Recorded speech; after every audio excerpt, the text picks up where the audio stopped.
Yeah, hey everybody. Good to see everybody. Some familiar faces and also some new faces here in Foldode. Yeah, I know that you must all be very committed. You know, it's a nice sunny afternoon, but we're all here to learn about Ethereum, so it's definitely the OGs in the audience, so thank you.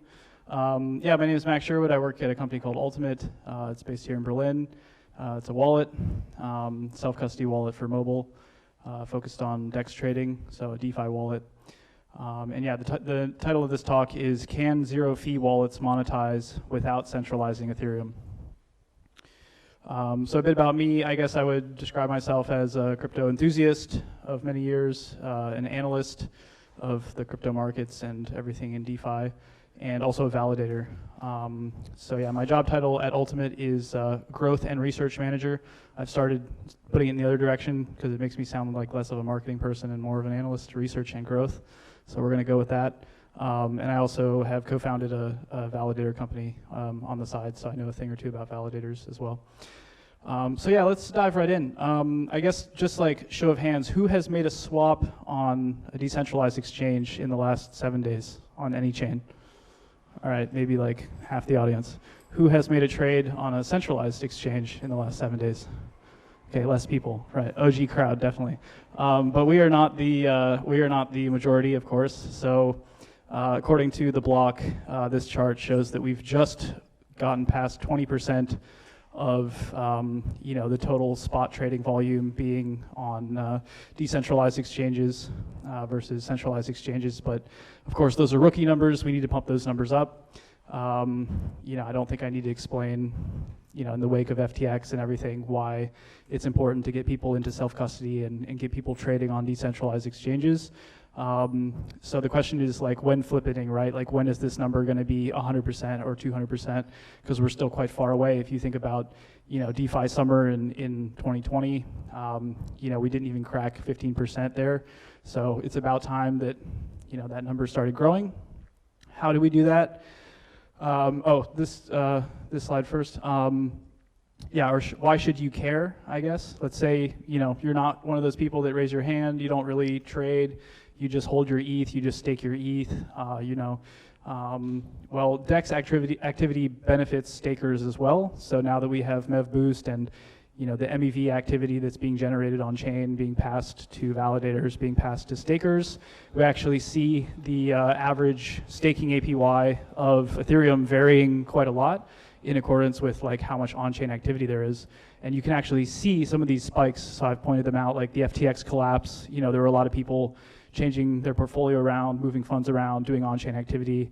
The USDC depeg in March, and I guess recently meme tokens. I'm not really sure what that recent spike is, but it's almost like the staking rate has become an indicator of how much on-chain activity there is and how much DEX trading activity there is. So even if you're just a staker earning the APY, it's also in your interest that that number goes up, right? So how do we do that? Probably not like this, right? This is the old-fashioned curve interface, which some of you might remember. I think they've updated it, but this was almost like a joke, right? I think sometimes people in crypto do stuff like this to like keep normies away, but that's not what we should be trying to do. We should be trying to get normies to use crypto and use DEXs and do trades. So normies are of course used to fintech apps, brokerage apps, Web2 apps that look a lot better. Probably they're all using mobile already. You think about Robinhood is 10 years old by this point, so we're quite far behind in crypto and in DeFi and in crypto trading. Obviously, this is what Ultimate does. So we've built a DEX trading wallet on mobile with a team of about 30 people. We did a $5.5 million seed round in 2021 and a $12.5 million Series A last year. So we're venture funded. A team of around 30. Most of us are here in Berlin. And when I joined, I thought, okay, well, if you want to build a wallet, it's all about just getting data from the blockchain and interacting with the blockchain. But really, what I learned working there is that it takes a big team of engineers and developers, and especially like back-end engineers and data people, to build an experience that's very fast, because you can't query the blockchain all the time. Like, I'm non-technical, so this is probably obvious to you, but to me, it was like, oh, okay, wow, we actually need like a significant back end. We need to work with all these RPC providers, and we need a lot of engineers. So it actually costs money to build a decent wallet, and you need a good team of people who deserve to be paid well. So the question is, how do you monetize a wallet, right? And this is kind of the big idea behind this talk. The obvious answer is, well, you can just have a built-in swapping feature, and you can add fees on top of that, right? Which is what most wallets do today.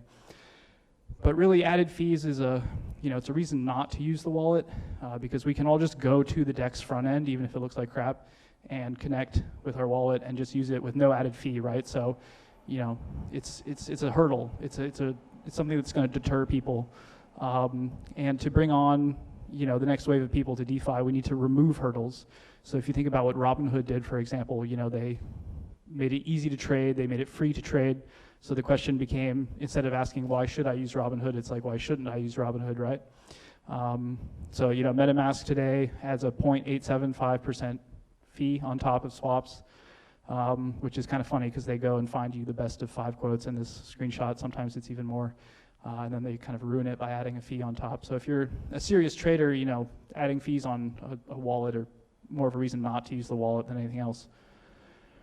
So let's say you want to do 0 fee. So this is a screenshot from our website. At this point, we're not adding any fees onto swaps. So the question is, how do you monetize, right? First bullet point, subscriptions. We just saw that from Coinbase a couple days ago. They're charging, I think it was like $20 a month or something for people to use their exchange and not have any trading fees. Maybe that's good for advanced users who are going to do a lot of trading, but again, that's a big hurdle for people who don't really plan on doing that. Second bullet point here is tipping, which is something that's worked for public.com and Dave. So basically you can choose how much to tip with the transaction. Personally, I don't know if that's really compelling or not.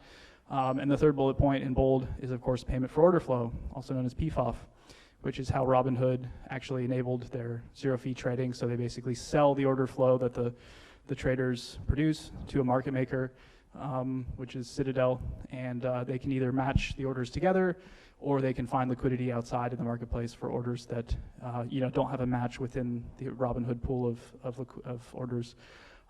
So in crypto, we don't really have payment for order flow, but we do have MEV.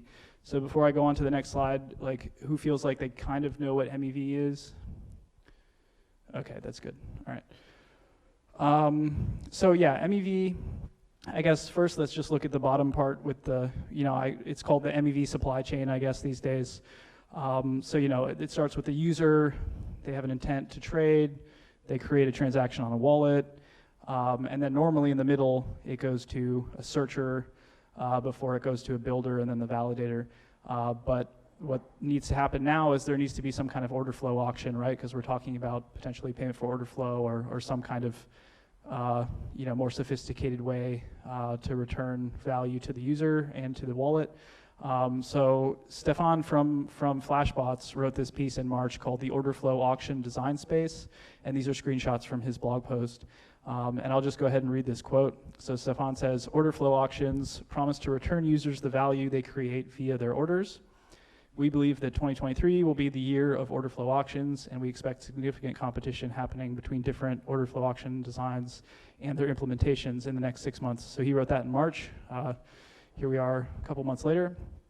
And there's a few different types of order flow auctions that might be relevant to a wallet like us. So you've got RFQ auctions, which is actually how 0x API works already, and that's actually what we're using right now. And then there's more exclusive batch order auctions like DFlow or CowSwap, and maybe some of you have met some of the CowSwap people here in Berlin as well. So, I'm not going to go too deep into the different types of order flows and stuff like that, but I'm just going to say, where are we kind of currently in the DeFi market? Well, it's very early. There's really no precedent for, payment for order flow, because the swaps in wallets like MetaMask, they still make up a very minor % of the volume that's traded today in DeFi. So I don't know where I got this exactly. It was probably some Dune dashboard, but it says here less than 5% of Uniswap's volume comes from MetaMask swap, right? So MetaMask is probably the biggest wallet out there generating the most orders in their swap feature, but that's still less than 5% of Uniswap's volume, right? So really, it's still early days, and also for aggregators. So Ultimate at the moment uses 0x API, which is an aggregator. But if you look at where DEX volume is coming from, less than 20% of it is actually coming from aggregators. Most of it's coming directly from that DEX's front end or directly from that DEX's API. And another point here, hopefully I'm not confusing you now, but within the 0x API, they also have a request for quote system. So market makers can come and directly kind of say, okay, I'm willing to buy or sell at this price. And less than 5% of 0x's volume comes from those RFQs.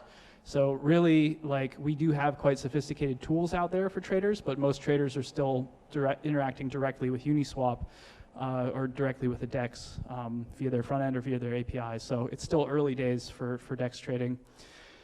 So, why should we care? Why should you care what Ultimate ends up doing? For example, well, we're all kind of part of the Ethereum community here. I think we all share, similar values. We don't want Ethereum to become centralized.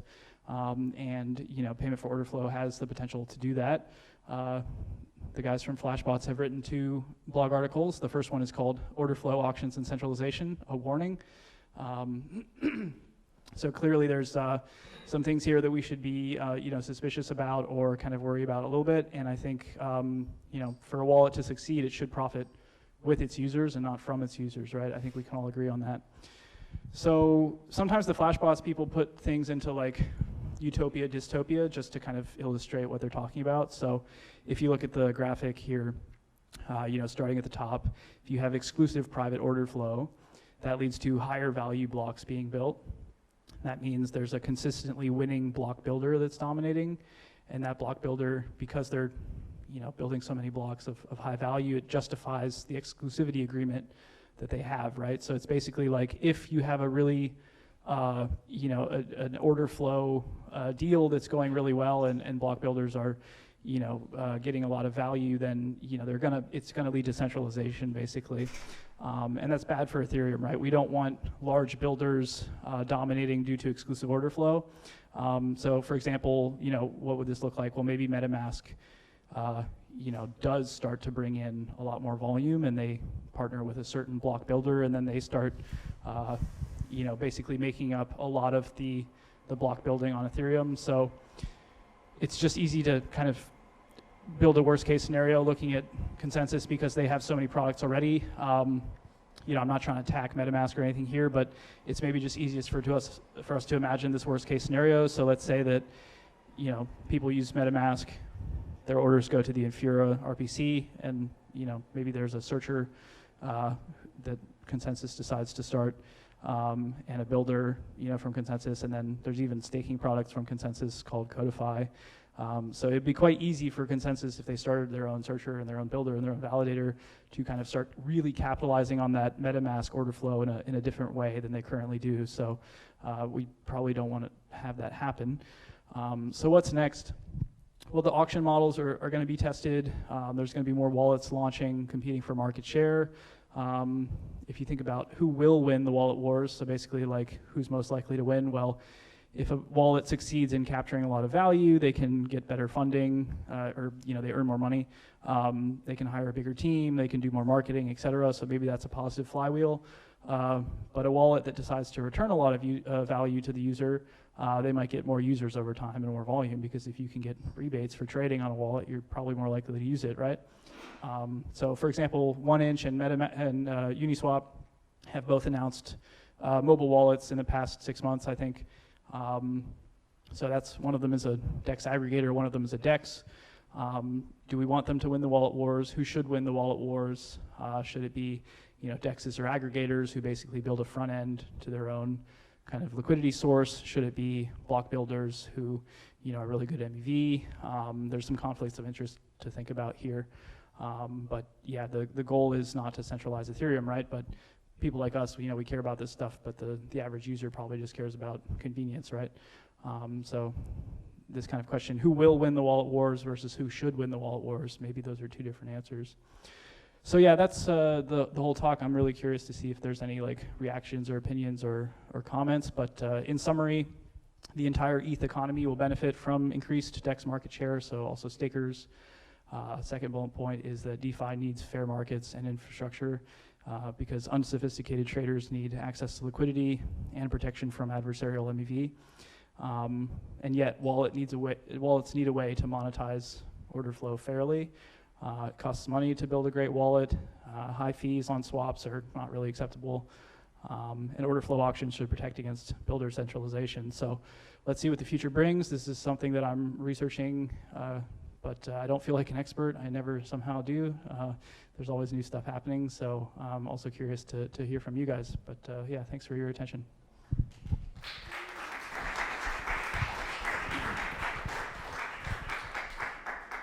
Thanks a lot for that, Max. Yeah, question? If there's interest, I can share quite a bit of information here, because we are actually running an order flow auction, and we currently process 7% of all Ethereum transactions. So you want to give me a name? Sure. name for what's the name of the project? Or yeah, I mean, I'm Martin from Gnosis, and if you, it's called MEF Blocker. So if you want, you can look it up on Dune, or if you want, just go on Dune and search for MEF Blocker. It's essentially an RPC endpoint, and currently users can connect to it directly, but we have also wallets starting to kind of connect to it. So so those are kind of the transactions we're having. You can scroll down a bit. Started just a month ago, and we are already at roughly 5-6% of all Ethereum transactions. And how it works is, so we get the transactions from wallets or from users directly, and we currently give them to 10 different builders. And we require the builders to never front run the transaction, but they can back run. And if they back run, they have to give 90% back to the user or the wallet. So the wallet can if the user does it directly, then it always goes to the user. If the wallet submits it, they can decide to get the back run value themselves. So kind of just adding that. yeah, let's chat afterwards. Thanks a lot for that, Martin. Yeah, any other questions? Yeah, so I think if you are not charging any fees and expecting, the strategy is sort of to share the MEV that returns to you guys, that would mean that the strategy is going to focus on operating on mainnet. Can you educate me if there's any kind of strategy for layer 2 solutions? Because I don't know, I've always been wondering about MEV on layer 2s, because they have their own sequencers and so on.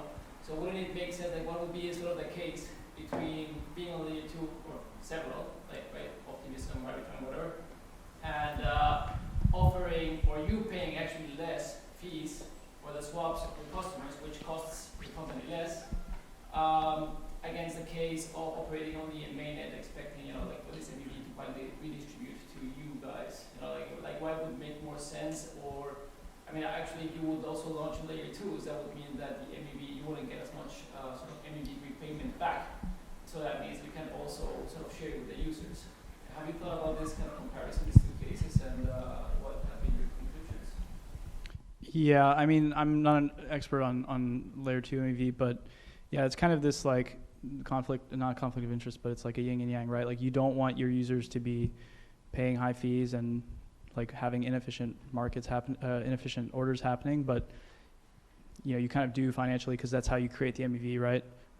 So I don't know if layer 2s are going to be any, more or less significant in terms of any MEV than layer 1.